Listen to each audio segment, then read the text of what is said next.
California's rugged north coast, cooled by fog sweeping in from the ocean, fostered century-old stands of fir and redwood. Since there were few sheltered harbors, 19th century exploitation of these vast timber resources was greatly hampered by restricted access until the railroads began penetrating the area in the 1870s. The rails provided the necessary link to market this bonanza, and like a magnet, the timber drew projected construction ever northward. Eureka! An exclamation denoting a discovery, was also the name of the last survivor of the famous walking beam paddle wheel boats of San Francisco Bay's ferry era. She may be discovered on exhibit at the San Francisco Maritime Museum Pier. Her paddle boxes still display the attractive herald of her longtime owner, the Northwestern Pacific Railroad.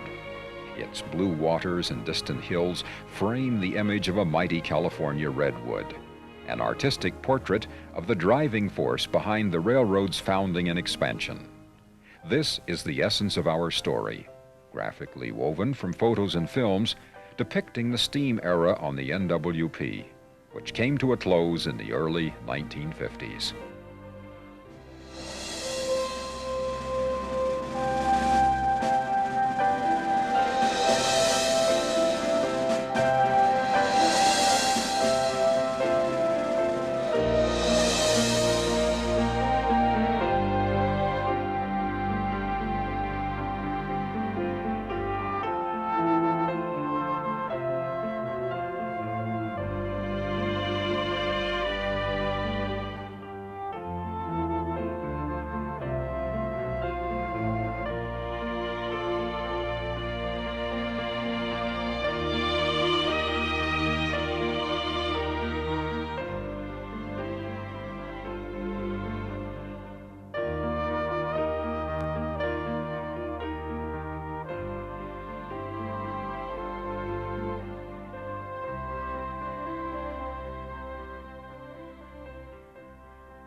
One of Northern California's most famous narrow-gauge railroads was incorporated in 1871 as the North Pacific Coast Railroad.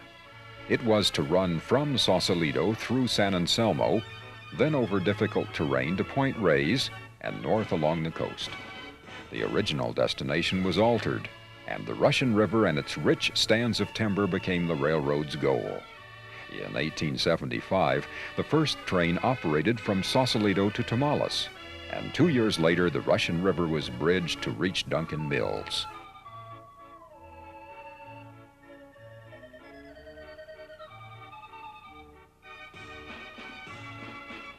Homeward Bound is the quaint title of this photo of a group of picnickers at Camp Taylor, west of Lagunitas, circa 1888. Almost exactly a century later, the location is still recognizable.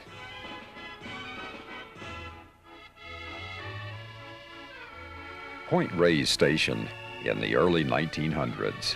In 1920, it became the southern terminus of the 3-foot lines after the route to Sausalito was standard gauged. The narrow gauge was abandoned in 1930, and the Sausalito line was cut back to Manor in 1933, leaving little evidence of the railroad by 1988. The near sea level line along Tomales Bay at Bivalve was easy construction compared to the crossing of White's Hill between Fairfax and Lagunitas. Then as now, much of the rural country supported the dairy industry. 9 miles up the shore of Tomales Bay is the village of Marshall. In a 1926 view, the railroad is very evident. 62 years later, the road and buildings are still in place. In 1906, the North Shore's number 3, a trim, Baldwin-built American-type locomotive, hustles the afternoon passenger train down from Cazadero.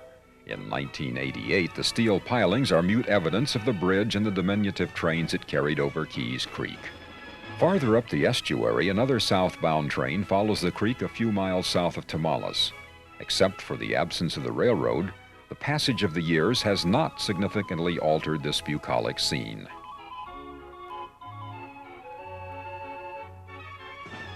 Engine 91 in train approaching Tomales from Fallon was historian Roy Graves' favorite photo.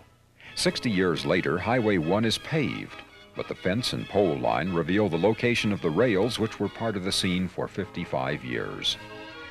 Train time at Freestone Station in 1892. Note the post office and general store building in the background, which appears relatively intact in the 1988 photo of the same locale.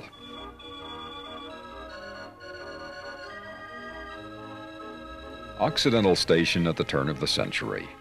For the final 4 years of narrow gauge operation, after the line was cut back from Cazadero, the Spanish word for hunter, locomotives were turned here and backed 1.5 miles with their trains to Camp Meeker. Cazadero was the northernmost reach of the 3-foot gauge and gave its name to an NWP ferry boat.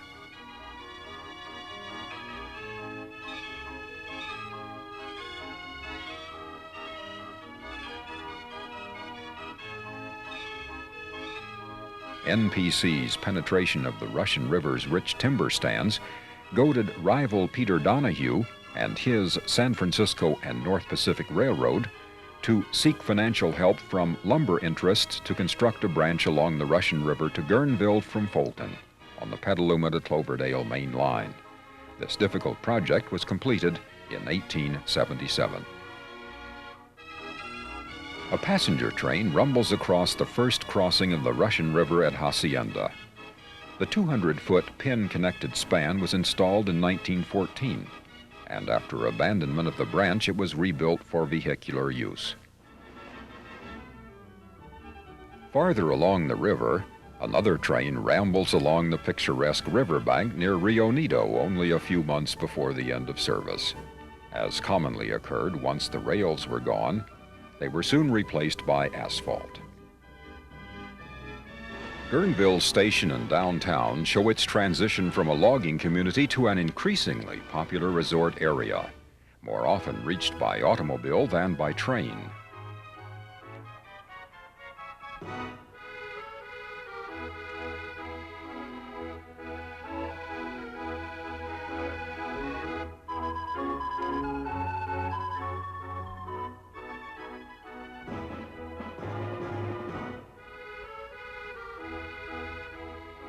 These very rare films chronicle the occasion of the last regular train on the Russian River branch, November 15, 1935. Appropriate festivities celebrated the end of 58 years of rail service to the outside world.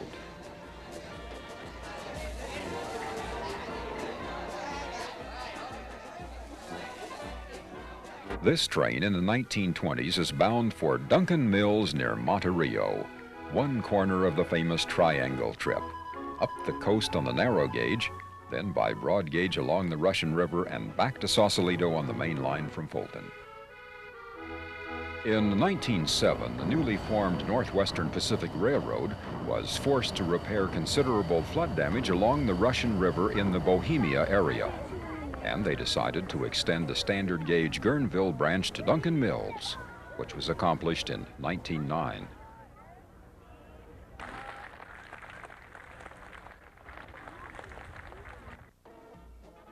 26 years later, the last roundup train, pulled by engine 108, reached this end of standard gauge track to be greeted by cheering crowds, including many who realized they were witnessing the end of an era.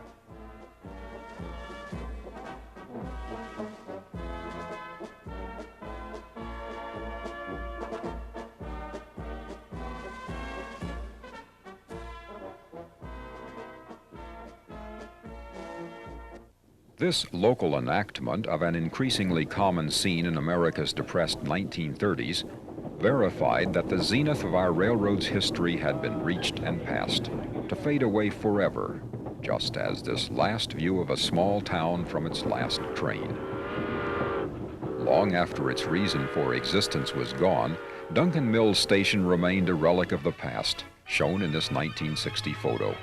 Fortunately, this story has a happy ending, and the restored station is now part of a historical center. Earlier cutbacks on SP's Sonoma branch had made Shellville the main interchange with the NWP, and these photos show the station and motive power evolution over a 25-year period.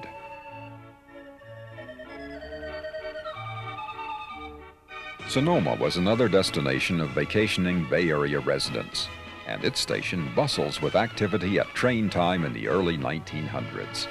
The station survives in a railroad theme park 80 years later.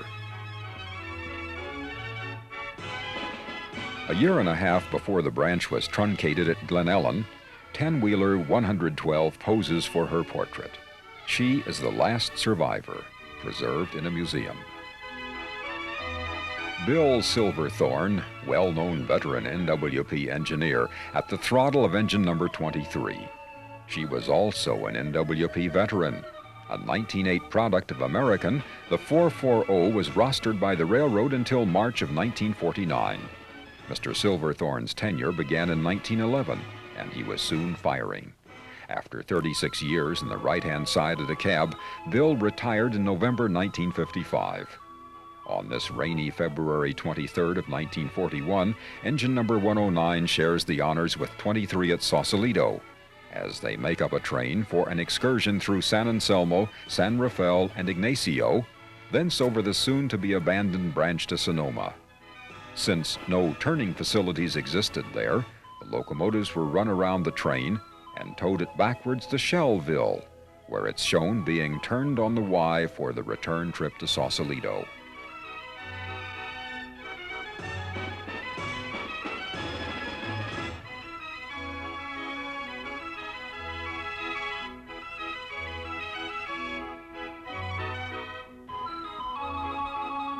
In April of 1941, 109 was again working on a special excursion train, this time from Sausalito to Petaluma. Here she has NWP electric cars and a steam coach with restrooms in tow north of San Rafael, and is then seen arriving in Petaluma.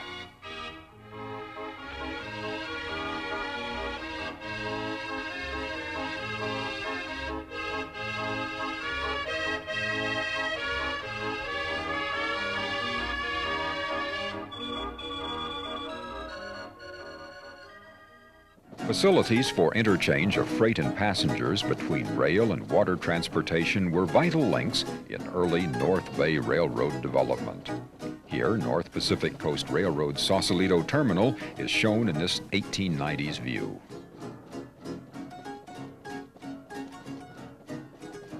The SF&NP's Donahue and the NPC's San Rafael were early single-ended side-wheelers built in 1875 and 77.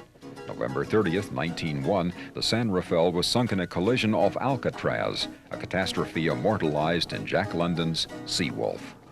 The huge ferry car float Ukiah was placed in service in 1891 and rebuilt in 1922 into the ferry Eureka. The Sausalito's main deck had narrow-gauge tracks for NPC's freight cars when she entered service in 1894. In 1909, the newly organized Northwestern Pacific Railroad completed the cutoff between Detour on the Tiburon-San Rafael line and Baltimore Park on the Sausalito-San Anselmo route.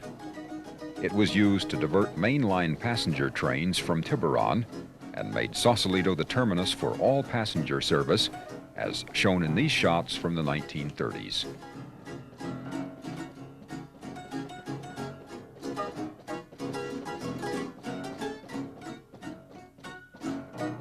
Passengers made the short walk from the trains to waiting ferries and settled on board for the 32-minute scenic trip to San Francisco's ferry building. For the 10 years prior to abandonment in 1941, the service was maintained by the Tamalpais, Cazadero, and Eureka.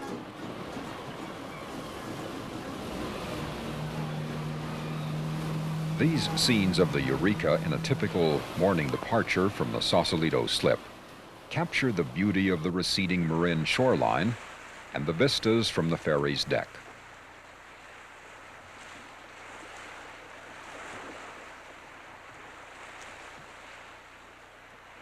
In the distance, San Francisco's North Beach area can be seen as the boat passes the point of Angel Island.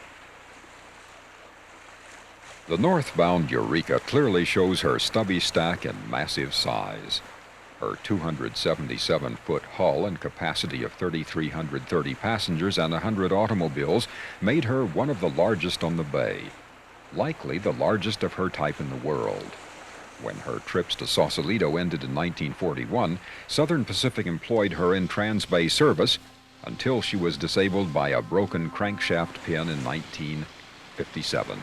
Historic Alcatraz Island, established as a federal prison in 1933 and evacuated 30 years later.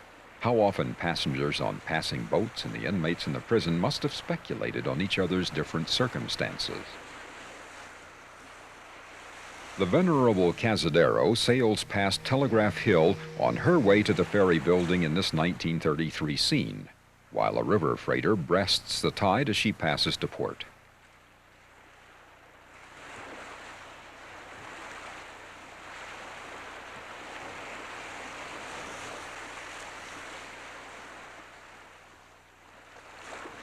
In an earlier era, when change evolved much more slowly, the view of San Francisco from the water remained a familiar scene.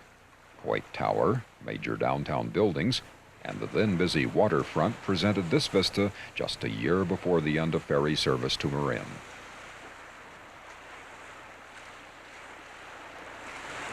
The Cazadero was the last sidewheeler built by the NPC in 1903. Her beginnings were hardly auspicious. When launched from John Dickey's Alameda Yard, she stuck on the ways, and when she finally got her hull wet, she had a permanent list to port, and her paddle wheels failed to touch water.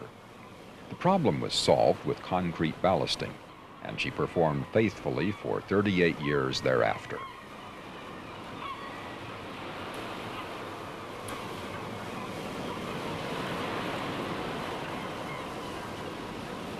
A scene familiar to thousands of commuters, the Embarcadero at dusk and the gate to NWP ferries at the north end of the ferry building. Completion of the great bridges across the bay and Golden Gate would soon bring this era to a close.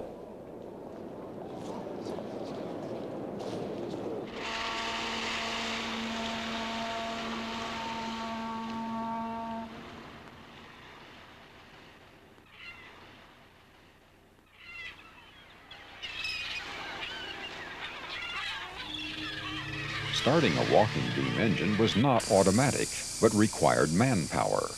Here, the engineer bars it over to get the valves in proper position and bring up the vacuum, which allowed the engine to start and begin turning the paddle wheels.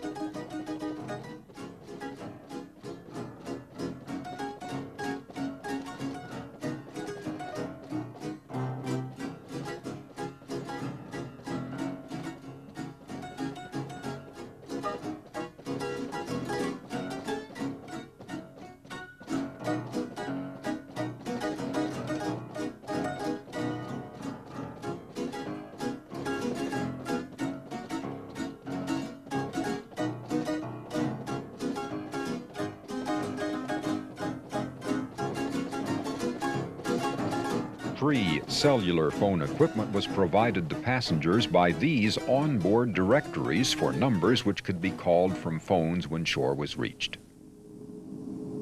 The hurricane deck, not normally accessible to passengers, provides a close view of the massive 22-foot walking beam which connected the piston rod to the paddle wheel crank and gave its name to boats with this type of propulsion.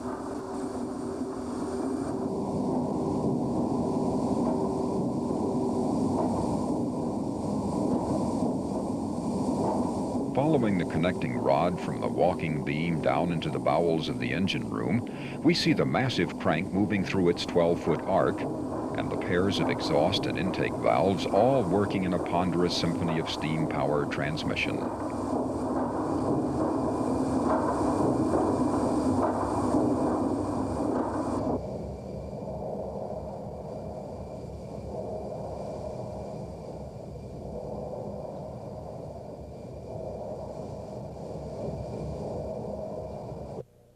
The mighty USS Lexington glides into the bay. The outline of the Sleeping Lady, Tamalpais of Indian legend, is plainly visible as the ferry approaches Sausalito. The Cazadero churns towards her Marin terminal, illuminated by the setting sun while completing another routine voyage.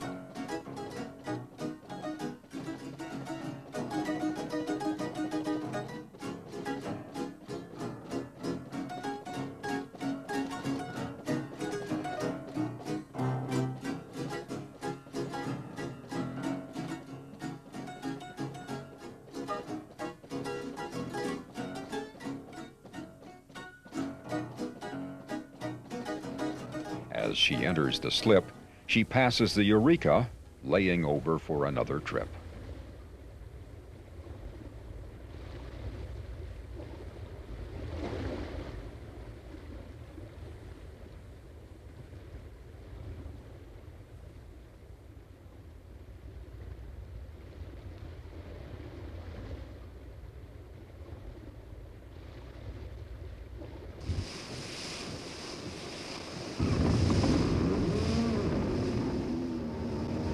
A perennial favorite with regular commuters, the reliable Tamalpais is also shown making her approach to Sausalito's slip.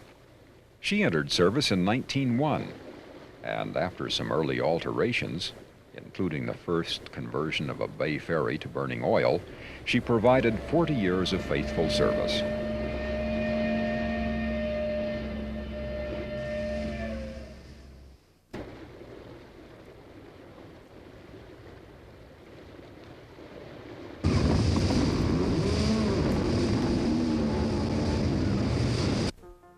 In 1902, the North Pacific Coast Railroad's new owners conceived a plan to standard gauge the lines in Marin County used for commuter service and to electrify them using Sprague's new multiple unit control system.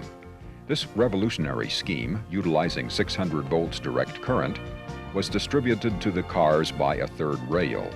Inaugural service from Sausalito to Mill Valley commenced in 1903 and soon reached San Rafael and Manor.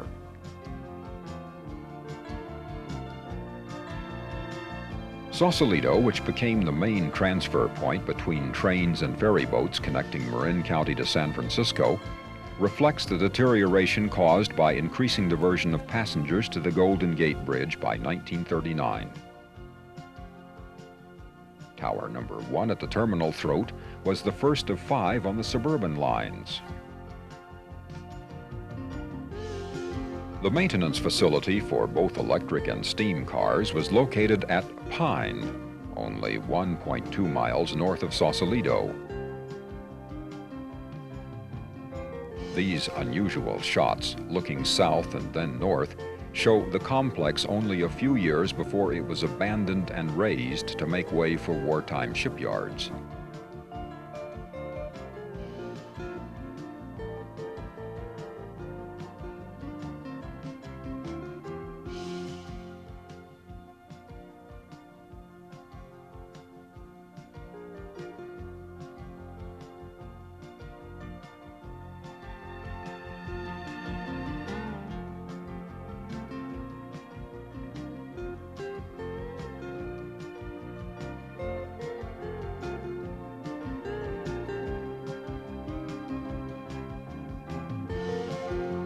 As a 5-car extra heads for the Mill Valley branch to pick up its load of students from Tamalpais High School, the switching chores continue. Making up mainline as well as suburban electric consists here kept switchers like number 227 busy.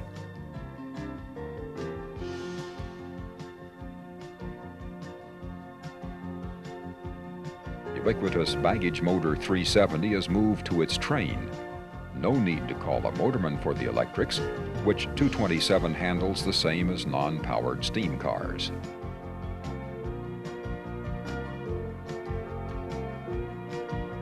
Despite signs warning of the deadly peril of the third rail charged with 600 volts and covered only in the vicinity of stations and crossings, few lives were lost.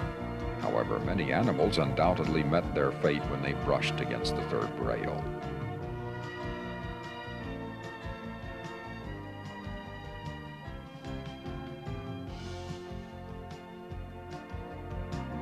A few steps from the ferry slip apron in Sausalito brought passengers to waiting trains to continue their journeys. The big orange cars performed most of the base service. Their trust plates indicated ownership by NWP's parent, Southern Pacific. To study NWP's Marin electric lines, the camera follows the third rail north from Sausalito as a 2-car train passes the terminal tower and catches the sights and sounds of typical operations in 1940, 1 year prior to abandonment. Much of the lagoon to the left of this fill has long since been filled in for urban development.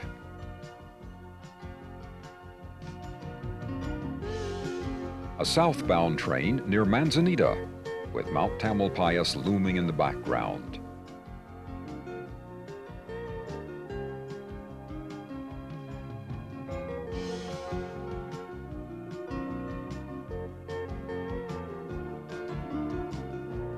Headed for Sausalito, this train of 4 wooden cars is about to pass under the old Richardson Bay Highway Bridge.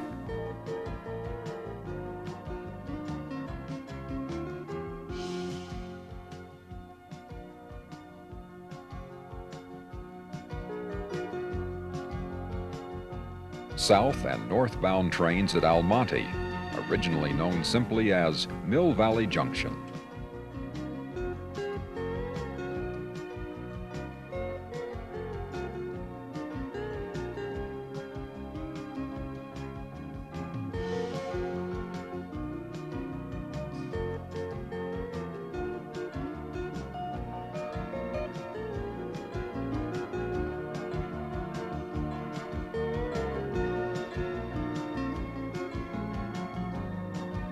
As shown on the destination board at Sausalito, travelers bound for Mill Valley found their train on track 3.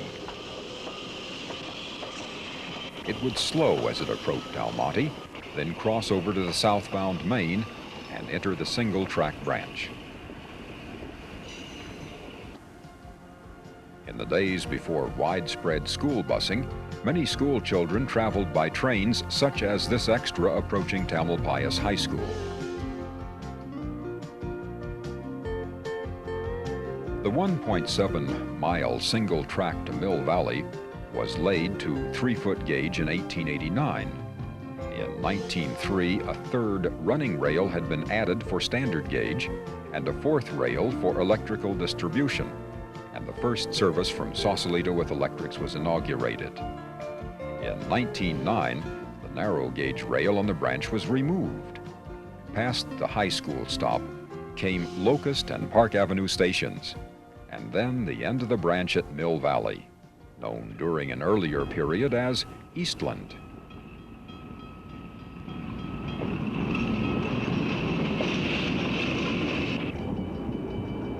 The attractive station behind the bumping posts still stands in 1988.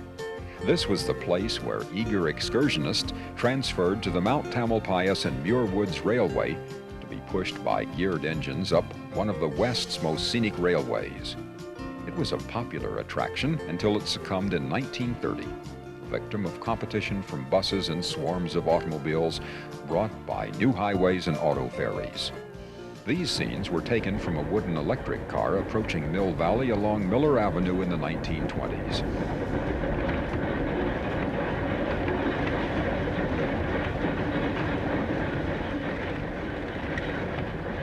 Passengers detrain and the electrics depart for Sausalito. Combination car 354 is one of only two which survived until 1941 in their original configuration. Seen from Mill Valley, Mount Tamalpais looms impressively, and a train can be seen working its way laboriously up the winding route to the tavern at the top. Shay number 498 was a typical 20-ton logging locomotive, geared rather than driven by rods, and well adapted to sharp curves, grades, and light track. As such, she was ideally suited to conditions on the Mount Tam Railroad. She was first borrowed, then purchased from the Dollar Lumber Company, and served from 1896 to 1904, the first of 7 Shay locomotives used on the mountain.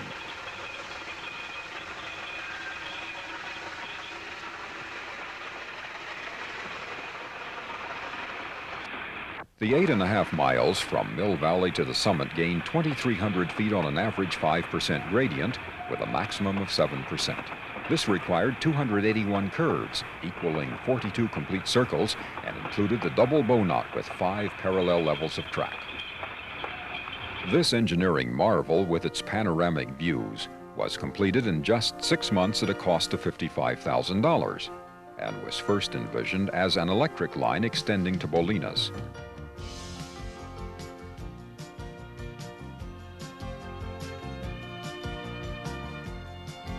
A train arrives at the tavern at the summit, and competition of autos which have struggled up the grade is evident in the enlarged parking lot. One of the famous gravity cars which provided the world's longest roller coaster ride down the mountain.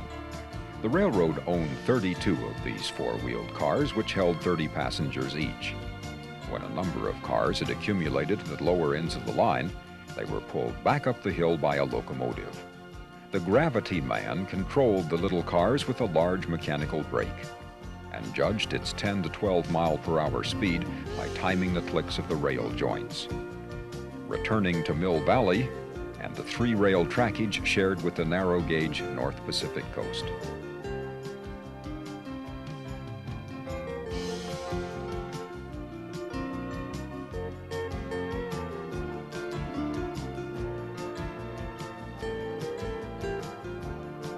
Retracing the route back to Almaty provides this view of a rush hour train passing the high school and shows the school's convenient proximity to the electric cars.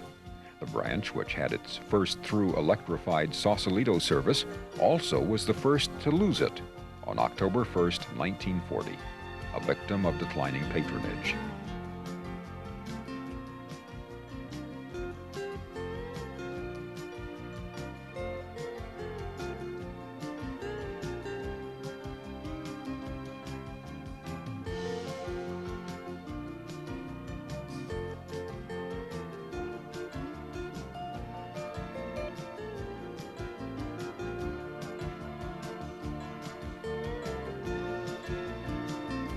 Another view of the school extra at Almaty, with its usual allocation of 3 motors and 2 trailers, plus 3 northbound wooden cars accelerating away from the junction with baggage motor 370 in the lead.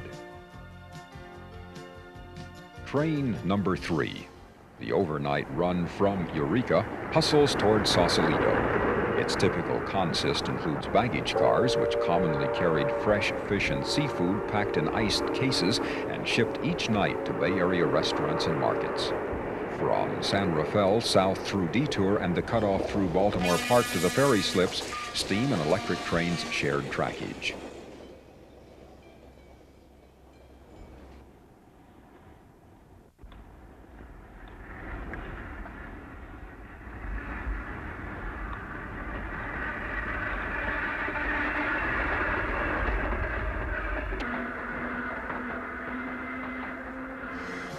The essence of the old NWP Marin commuter operation is captured in this scene of a train of 5 wooden cars southbound in the shadow of Mount Tamalpais. The The 19 newer steel cars had to be supplemented with older equipment at peak hours. A northbound train passes the Alto powerhouse, which converted 50,000-volt AC to 600-volt DC used for propulsion. A bit farther north, a morning rush hour train has left Alto and is speeding its passengers towards Sausalito for transfer to a ferry for San Francisco.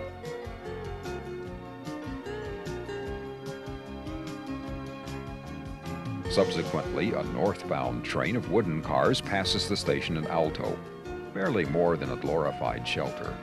Many of California poppies seen in such profusion in the spring grew from seeds given by garden clubs to children and sown from the windows of the trains as they traversed the Marin countryside.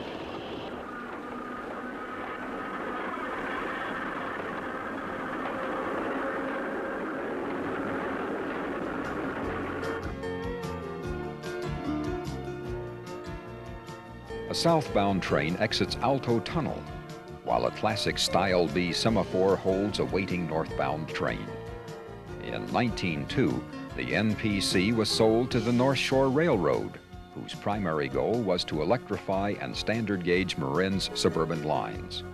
This was achieved, and successor NWP's improvement program completed double tracking, except for the Mill Valley branch and this tunnel just north of the Alto station. In response to clear signals, the northbound train grinds past the camera, enters single track, and continues on its way to station stops north of the tunnel. The 2,183-foot timber-lined narrow-gauge tunnel was driven in 1884. Fortunately, standard-gauge clearances existed. Just how close a fit the restrictions imposed is very apparent in this view of the big orange cars entering the bore. Chapman at the north portal, as seen from a northbound train, followed by a shot of a southbound train about to enter the tunnel's dark interior. A southbound train makes a stop at Corte Madera Station. If an off-peak train, it probably came from San Anselmo, where a car from San Rafael and another from Manor were joined for the trip south. Single cars usually filled runs via the cutoff. The unique overpass at Baltimore Park is still in use in 1988. 48 years previously, a northbound train approaching the junction of Tower Number 3 and a view from the bridge shows a car from San Anselmo with the cutoff diverging to the right. The Baltimore Park substation was one of the final improvements in the 1930s and one of the few original NWP structures still standing in 1988. Frost on the ties attests to the chill of this early morning scene of a southbound car which has left Detour and is headed down the cutoff to Baltimore Park.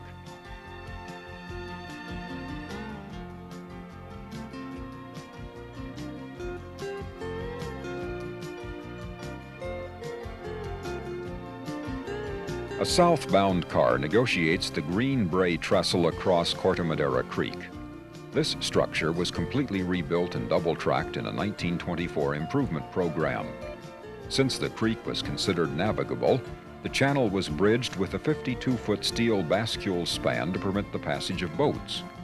The bridge and its approaches were used by mainline freight and passenger trains and required substantial construction.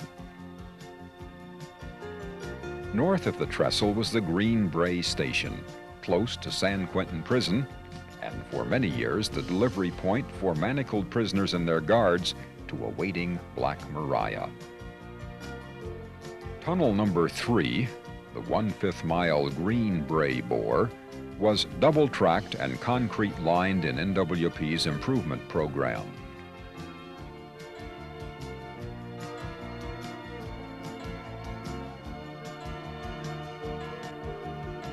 North of the tunnel, a southbound train stops at California Park. Renamed from Schutzen Park in response to anti-German hysteria during World War I. The lead car of this train is easily distinguished as a single-section control trailer because there's no blank window where the motor cars had a partition dividing smoking and non-smoking compartments. Workhorse Baggage Motor 370 heads a three-car train approaching San Rafael. In addition to the usual cartage such as baggage and LCL, she supplied San Francisco newspapers to many Marin communities served by the railroad. San Rafael was the northeastern terminus of the electrified suburban lines, but the main line continued north for 267 miles to Eureka. Most pre-war work schedules were 5.5 days, and some of these midday scenes were recorded on Saturdays. Railroads were still handling an impressive amount of freight and express, but the obvious advantage of door-to-door truck service, which avoided multiple handling of lading, was beginning to divert traffic to the highways. The term women's lib hadn't yet been invented, but this woman is going about her duties in an essentially man's world. Perhaps the hat helps deflect potential adverse commentary.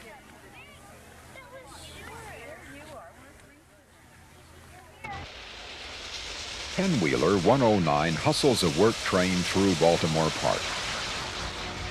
Next, a train bound for San Anselmo passes. There it will be divided, one car going to San Rafael, the other turning west to Manor on an old narrow-gauge route to the coast.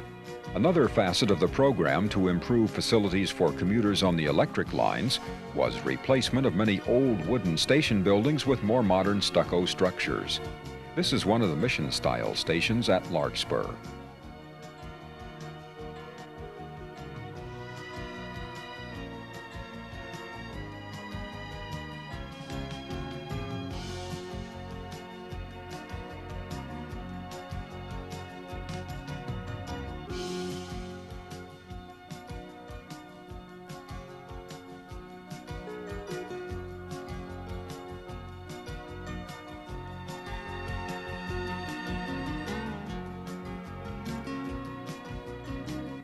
This long curve south of Kentfield told veteran commuters returning from a day in the city that Kentfield was the next stop. Scenic Marin made pleasant viewing, but the then sparsely settled area could not adequately support NWP's transit system. Two of the big steel motors enter Kentfield Station. 3 and 2 seating gave these 73-foot cars a capacity of 98, and their four 140-horsepower motors allowed a top speed of over 50 miles per hour with ample power to pull trailers.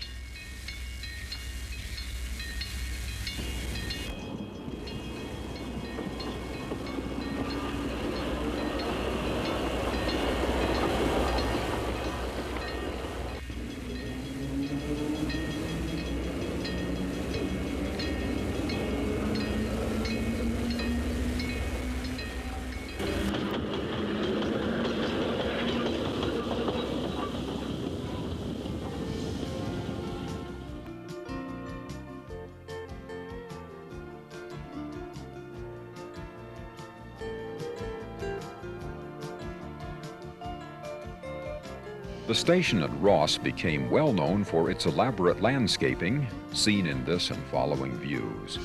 It is said that a number of regular commuters watched over their own rose bushes planted in the station gardens.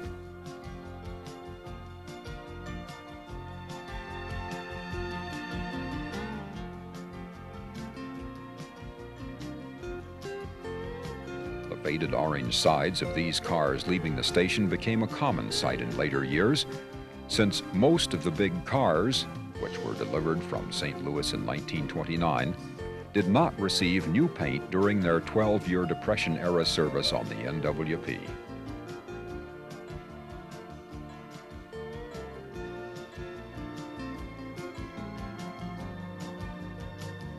The Wolinas Avenue stop in South San Anselmo.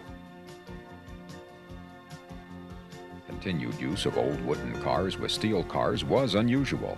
Obvious differences reflect their varied and venerable ancestry, from 3 builders, built from 1902 to 1908, and some converted from steam coaches.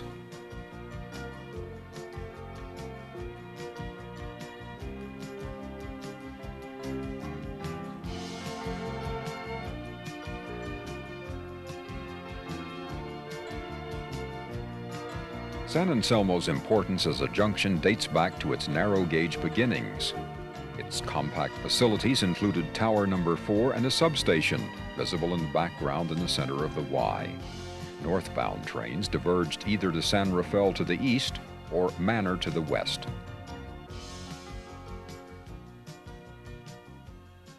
This portly passenger evidently desires passage to San Rafael and is directed by the conductor to the lead car, which will be detached and continue along Red Hill Avenue towards San Rafael.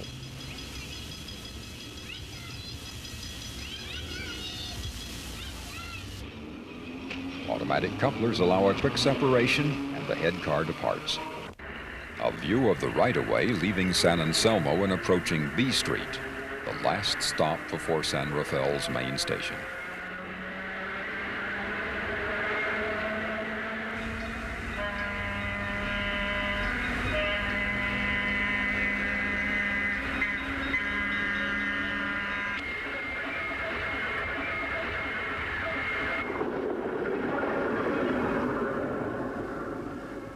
The train now swings north past Tower 5 and joins the East Line, which comes up from Tiburon.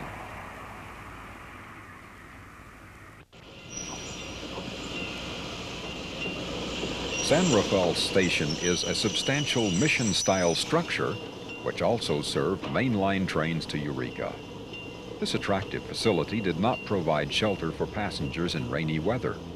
The station building still stands in 1988. Southbound trains were routed either via Green Brae or San Anselmo, as this car's destination sign indicates. West End's station was another replacement of an aging wooden structure which originally served the narrow gauge.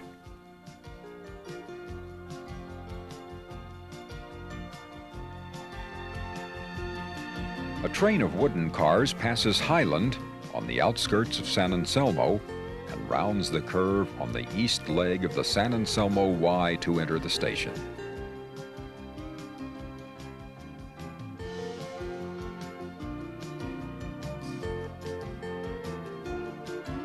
Another view of activity at train time. After the bustle of passengers detraining and boarding, the lead car departs for San Rafael. Normally, the rear car would move independently to Manor, manned by a swing engineer who returned on the next train to San Anselmo and coupled onto the waiting car from San Rafael.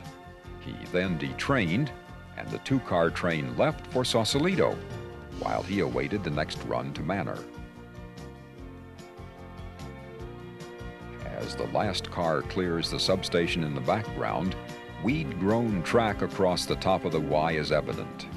The train continues along the route of the old narrow gauge towards Pastore, over right-of-way which seems less well-maintained than farther south.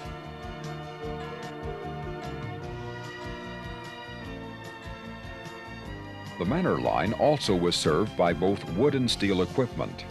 This northbound rush-hour train is led by a control trailer, one of 7, which went with the motors to Southern California's Pacific Electric and served another 20 years.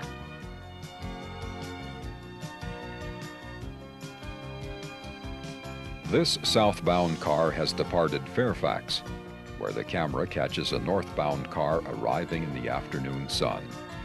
As was typical all over America after the turn of the century, the coming of fast, clean electric suburban service sparked a real estate boom for communities along the line. Fairfax even sported a funicular railway to transport potential investors to a scenic hilltop. A southbound car near Manor and a northbound arrives.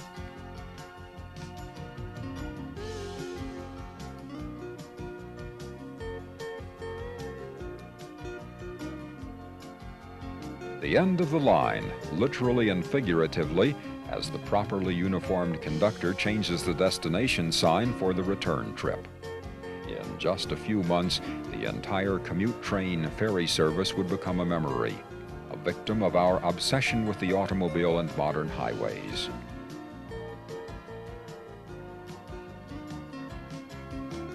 A train of wooden cars arrives at Larkspur Station on the last day of operation, February 28, 1941. In In 1988, the structure still stands, a somewhat forlorn remnant of Marin's once efficient and convenient suburban commuter service. All 19 steel cars stored at Sausalito after service ended. In a year, the Maritime Commission shipped them to Los Angeles to assist in transporting shipyard workers. The February 23, 1941 Sonoma excursion train with engines 109 and 23 leaving San Anselmo. Within a year, the rails gave way to asphalt. Only a few platform curbs remained to identify the former electric trackage.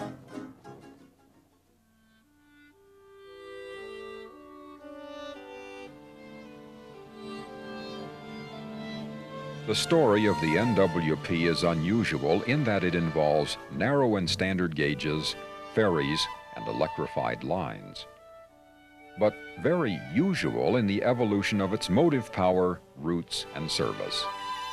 The NWP was formed in 1907 by the consolidation of 6 railroads under joint ownership of SP and Santa Fe. A major effort was mounted to close the 100-mile gap between Willits and Shively, and improvements were made to existing facilities in Marin and Sonoma counties. Passenger power in the 1930s was 440s and 460s, supplemented by 260s and 280s leased from SP for freight.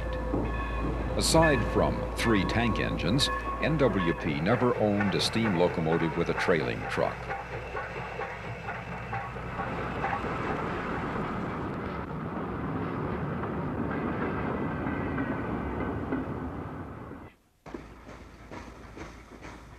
This stable of smaller and increasingly aged power was based in Tiburon in the south. Post-war maintenance facilities included the usual: roundhouse with turntable, back shops, and so forth. A freight car barge slip provided connections to points around the bay. These activities kept this terminal busy, continuing the tradition established in 1884 when the San Francisco and North Pacific Railroad first developed Tiburon Point as its southern terminal.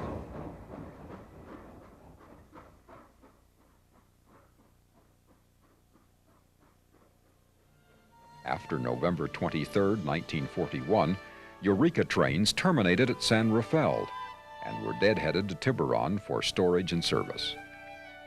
44-tonner 1902 was the first diesel to be assigned to the NWP on April 22, 1947. For the next 13 years, it served the Tiburon yard and freight barge slip.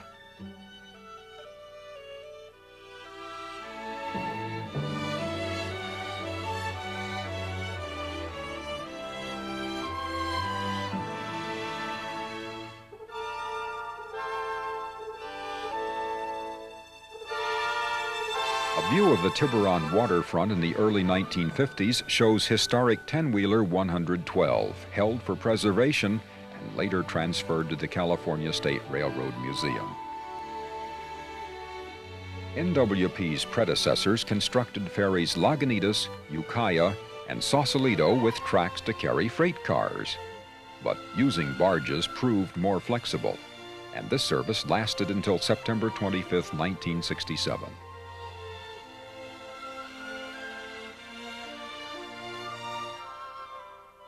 Loading the barge with an idler car to keep the locomotive weight off the slip apron was a touchy job. The 3 tracks on the barge deck could accommodate 13 40-foot cars. The first 3 cars were loaded on the center track, then 2 or 3 per side in turn to keep the barge in trim.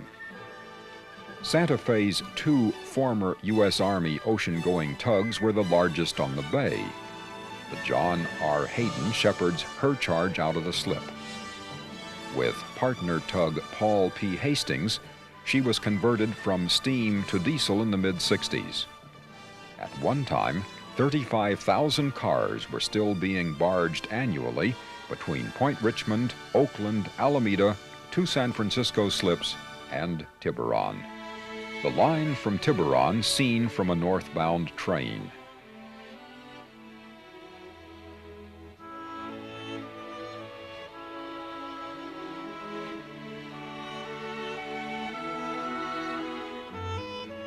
This single-track, non-electrified segment crossed a valley at Reed on a large trestle and joined the double-track electrified line on the cutoff at Detour.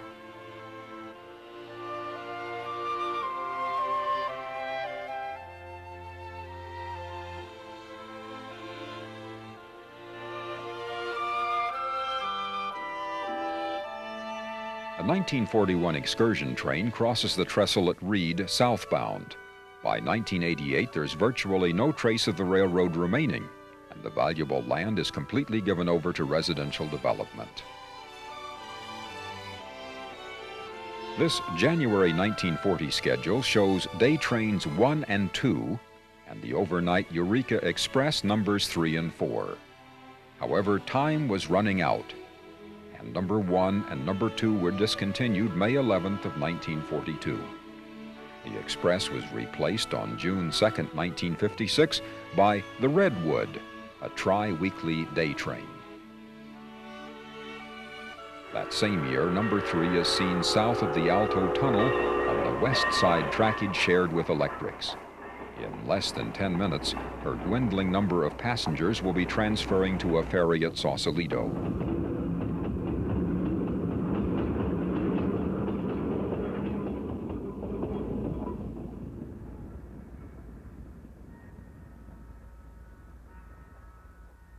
At 8:15 on a nippy morning, train number 2 approaches Detour on the cutoff from Baltimore Park, with Mount Tamalpais looming in the background. 10-wheeler 2318 and Consolidation 2580 team up to assault the 2.3% grade north of San Rafael. In the 1940s, SP leased a total of 24 460s to NWP for periods of 26 days to 9.5 years. From July 1934 until August 1953, 46 SP-280s worked on the NWP. In the late 1940s, several steam excursions were run to Eureka, and scenes of those trips plus views of trains 3 and 4 are included in these sequences, which follow the line from San Rafael north to Eureka. After ascending the grade to tunnel number 4, the tracks cross marshy flatlands.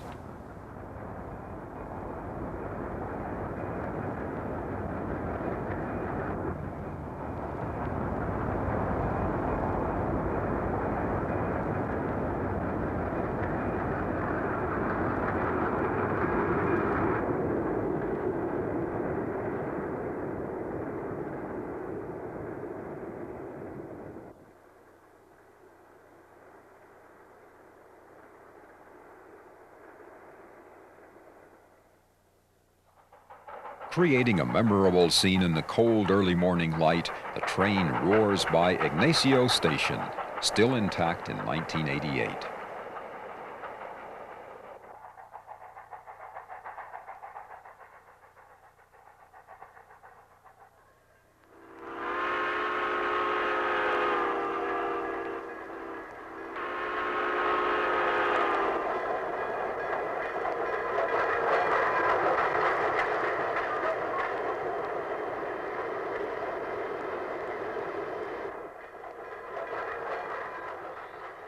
In steam's twilight hours, in August of 1953, northbound 2525 hustles a flanger to the site of a pending roadbed repair. A maintenance of way extra negotiates the unique little swing span crossing Petaluma Creek. Although the rolling stock is history, the 180-foot through-truss bridge built in 1909 remains in service. NWP's roster of maintenance of way equipment was traditionally rather meager. Needed equipment could always be obtained from parent SP.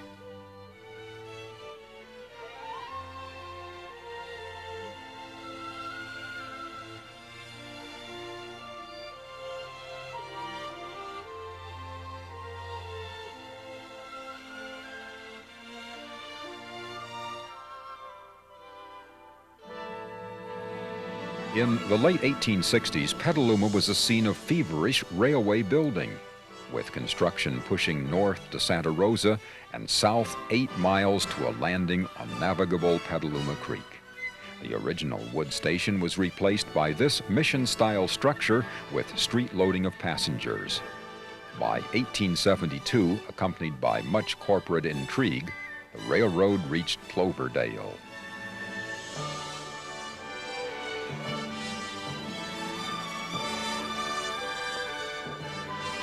Petaluma's yard, shown in this 1941 excursion photo, had lost much of its trackage and its gallows turntable by the time of this 1988 photo.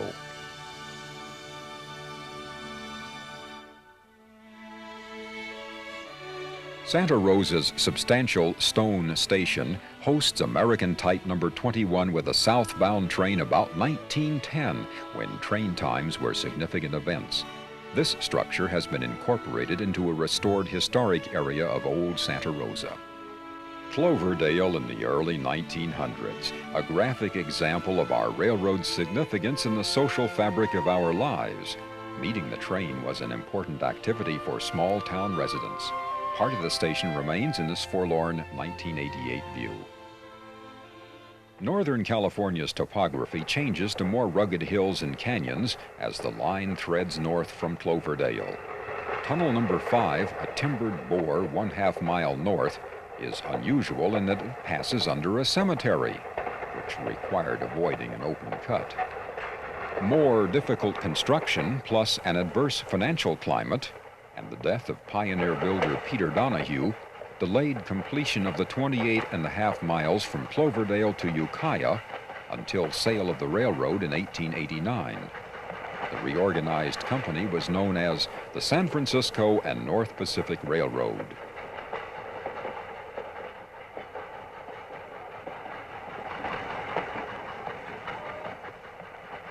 The train leaves Ukiah and picks up a helper at Redwood Valley for the grueling 9-mile, 3% climb to Ridge Summit.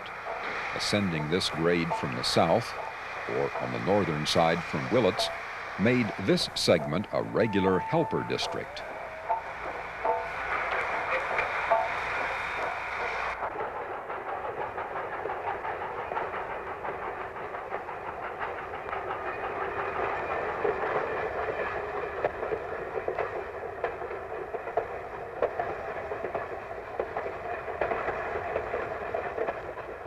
Construction of this final stretch from Ukiah to Willits wasn't completed until 1902. Another new entity, the California Northwestern Railway, took over the nearly insolvent operation with the backing of the increasingly interested SP.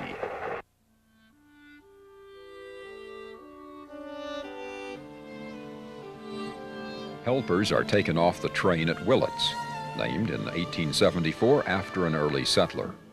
The railroad provided the means to transport the products of one of the largest virgin timber stands in the world to a waiting market, and logging soon surpassed ranching and farming to become the area's most important industry. In 1912, Union Lumber Company completed a rail connection between its huge mill at Fort Bragg and Willits, and was still delivering an average of 25 cars per day to the NWP in the post-war era.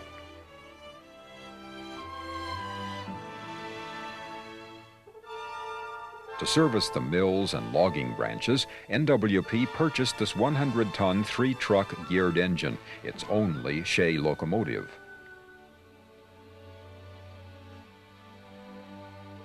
Homely little motor cars like the 100 carried locals and occasional visitors before tourists discovered California Western Railroad's skunk trains. Santa Fe's control of the lines in the Eureka area led to a power struggle with the SP, but the two giants decided the cost of closing the 100-mile gap between Willits and Shively would best be shared by both railroads. As the map shows, they chose a route along the main Eel River when they formed the Northwestern Pacific Railroad in 1907 and absorbed the properties in the south and north areas. The $15 million job of connecting the two ends of the railroad was immediately begun. Numerous bridges were required, and expensive cuts and fills kept work trains like this Ballast Extra, headed by 10-wheeler 103, shuttling along precarious rails preparing the roadbed. track laying began at both ends, with completion of some segments as early as 1911. And work culminated in a traditional gold spike ceremony at Cane Rock on October 23, 1914. Civic and railroad officials, plus a host of ordinary onlookers, arrived on special trains to witness a spike driven into a polished redwood tie. Thus began the saga of the NWP, certified by the arrival of the first through trains, such as this consist at Eureka.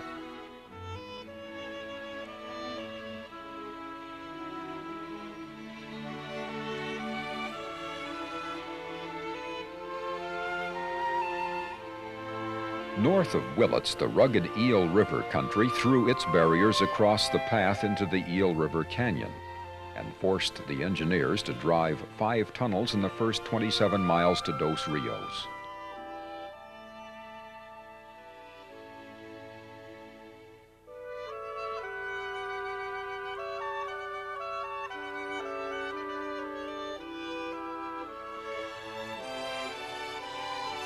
The Spanish name for 2 rivers accurately describes the confluence of the Middle Fork and the Eel River, and Dos Rios was the site of the first bridging of the Capricious River.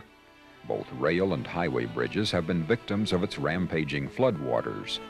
Through the 40s, the station was an important shipping point for stock, coal, and forest products, while consignees in the isolated area were dependent on the railroad for freight, machinery, and supplies of many types.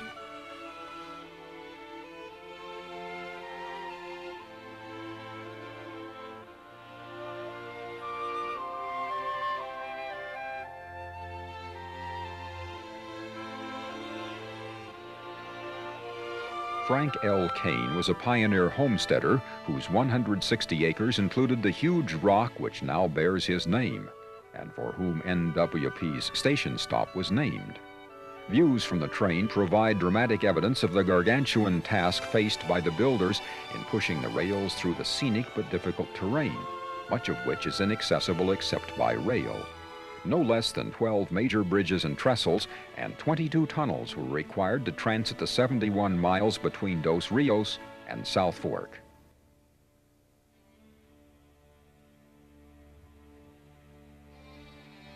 The Eel's South Fork gave its name to the settlement where it joined the main branch of the river, and in the early years it was the terminus of local trains coming from Eureka. This necessitated engine facilities and a Y.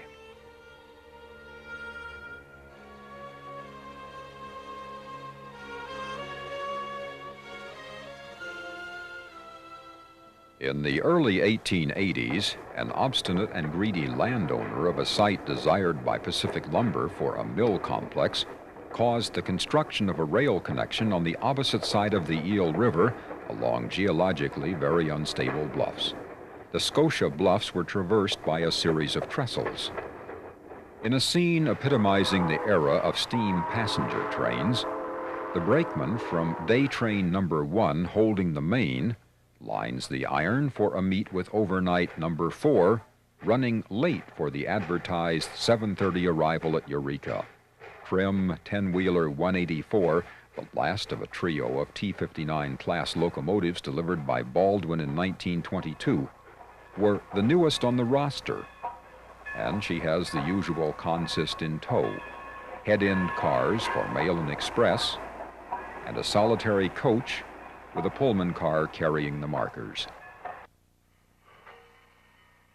Now only 13 miles from its destination, the overnight Eureka Express departs its next to last stop, the sleepy little hamlet of Lolita. Under lowering skies, the southbound train readies for departure from Eureka's multi-use depot. This impressive structure not only provided the usual functions of serving passengers and express customers, but it housed the main offices of the railroad on the north end. Its crannies and arcades made it a unique edifice.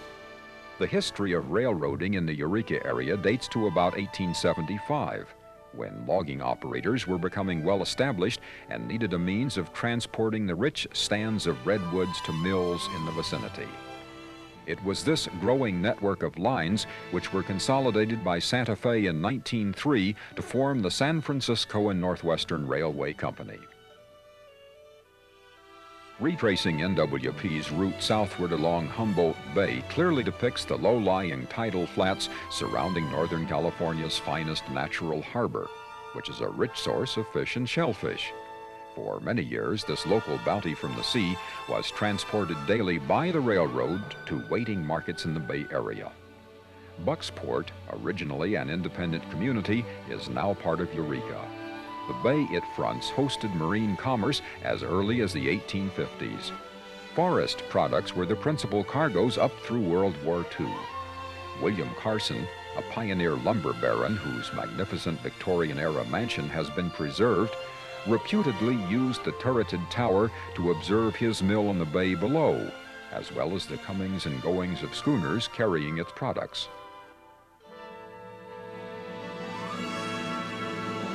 Alton, a name bestowed by an Illinois expatriate, was the junction with a 5-mile branch to Carlotta. Although this branch never reached its intended destination, it was an important feeder for logging industries along the line. A late 1940s fan trip covered the branch, and here the train returns from Carlotta, towed by its engine tender first, since there were no turning facilities there.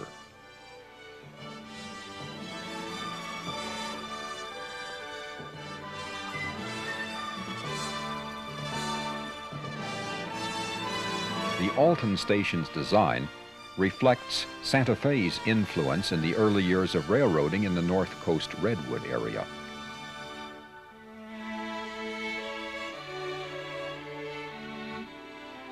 Just south of Alton, the Van Dusen River is bridged by 3 160-foot through-pin connected trusses, state-of-the-art bridge design in 1913.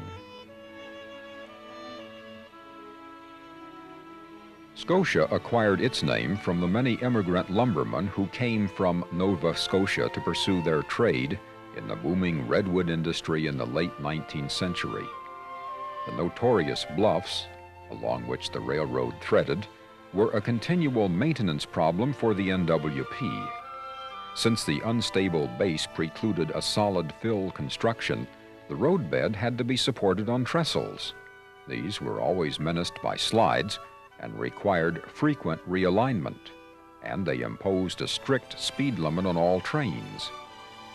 These views of and from trains crossing this treacherous area convey the nature of the problems encountered here.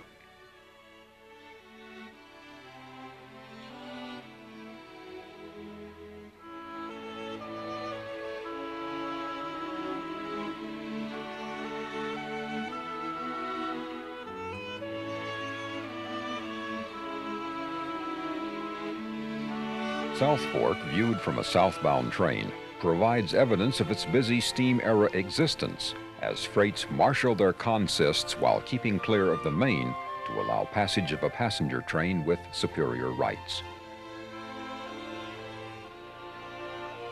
Island Mountain enjoys a just reputation for spectacular scenery and engineering feats. The mountain itself, whose sheer rock walls reach down to the riverbed, was once mined for copper deposits, and it was a major obstacle to the railroad's progress. It was pierced by the road's longest tunnel, over 4,300 feet, whose south portal immediately opens into a 620-foot series of deck and truss girder spans 84 feet above the Eel's average water level. Maintenance facilities included a number of buildings of obvious passenger car ancestry, plus a surprisingly large depot and even a turntable. Woe be unto the inattentive engineer who misjudged his engine placement. The far end of this Armstrong turntable is definitely uncharted territory. Once again, Willett's bustling yard denotes a return to more populous regions and NWP's role in providing access to the outside world's markets. In the waning light of a pleasant summer afternoon, Road Engine 181 and her helper, SP Least 2514, take charge of their train for the arduous climb to Ridge Summit. The symphony of their laboring exhausts seems a fitting climax to this graphic history of Northern California's rails to the Redwood Empire.